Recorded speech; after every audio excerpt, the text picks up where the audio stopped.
कराची में पाकिस्तान रेंजर्स सिंध ने औरंगी टाउन में गुज़िश्ता रोज कामयाब कार्रवाई करते हुए भारी तादाद में असलहा बरामद कर लिया है। तर्जुमान पाकिस्तान रेंजर्स सिंध के मुताबिक पाकिस्तान रेंजर्स सिंध ने इंटेलिजेंस मालूमात की बुनियाद पर औरंगी टाउन सेक्टर 7C के इलाके में छापा मार कर असलहा और एम्यूनेशन बरामद कर लिया, जो MQM लंदन से ताल्लुक रखने वाले शरपसंद अनासर ने इलाके में दहशतगर्दी और शरपसंदी फैलाने की नीयत से पब्लिक पार्क के पीछे बनाए गए 3 कमरों पर मुश्तमिल गैर कानूनी यूनिट ऑफिस नंबर 130 में छुपा रखा था।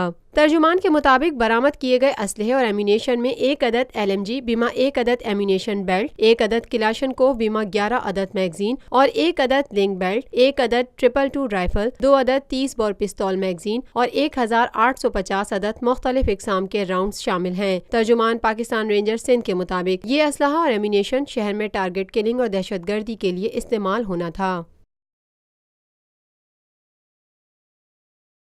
Lotus Lake Towers, a groundbreaking endeavor by Lotus Properties.